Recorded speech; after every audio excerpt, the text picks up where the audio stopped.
नमस्ते, मेरा नाम विशाल गुप्ता, मैं कक्षा 7 का विद्यार्थी हूँ। मेरे विद्यालय का नाम यूपीएस घोसियार बलरामपुर। आज मैं महर्षि वाल्मीकि का एक कहानी सुनाने जा रहा हूँ, जो कक्षा 7 के महान व्यक्ति से 4 पाठ का है। अयोध्या के समीप तमसम नदी किनारे महर्षि वाल्मीकि तपस्या करते थे। वे प्रतिदिन स्नान करने के लिए नदी की ओर जाते थे।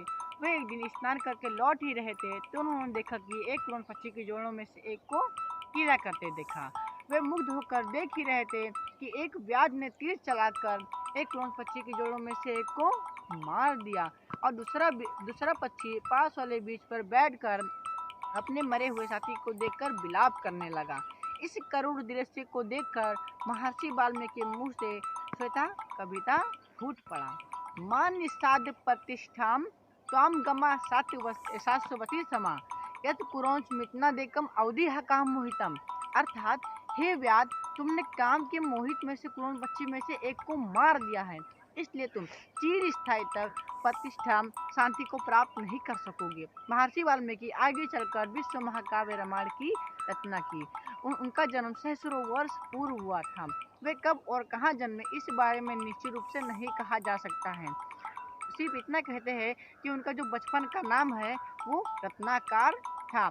वे ईश्वरीय प्रेरणा से जीवन मोह को त्याग कर परमात्मा के ध्यान में लग गए।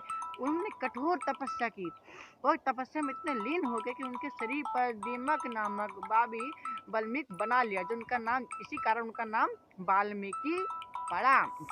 अयोध्या के समीप स्थित आश्रम में रहकर उन्होंने कई रचनाएं की। प्रसिद्ध ग्रंथ रामायण की ही रचनाएं की गई। रामायण में वर्णित कथा जैसे सुंदर स्पष्ट भक्ति भावपूर्ण दूसरे कवि में नहीं मिलता है। महर्षि वाल्मीकि सिर्फ राम के चरित्र का ही नहीं बल्कि उस समय के आर्थिक स्थिति, सभ्यता, व्यवस्था की आद के बारे में उन्होंने वर्णन किया है। रामायण को त्रेता युग का इतिहास भी माना जाता है।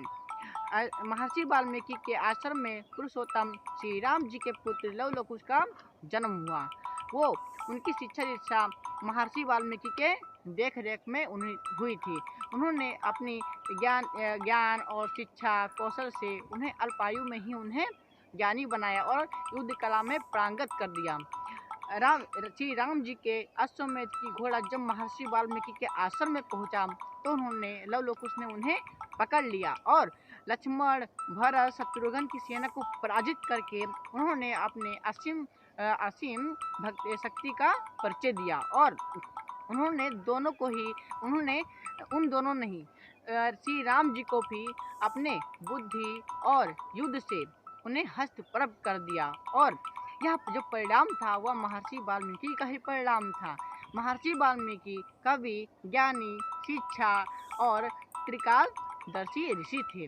उन्हें हम जो महर्षि वाल्मीकि के जो रामायण ग्रंथ है वो सिर्फ भारत का नहीं बल्कि ये पूरे संसार का अनमोल कृत है। महर्षि वाल्मीकि को उनके कवि तथा उन्हें ज्ञान और दूरदर्शिता के कृत्यों के कारण आज भी उनका नाम सम्मान से लिया जाता है। धन्यवाद।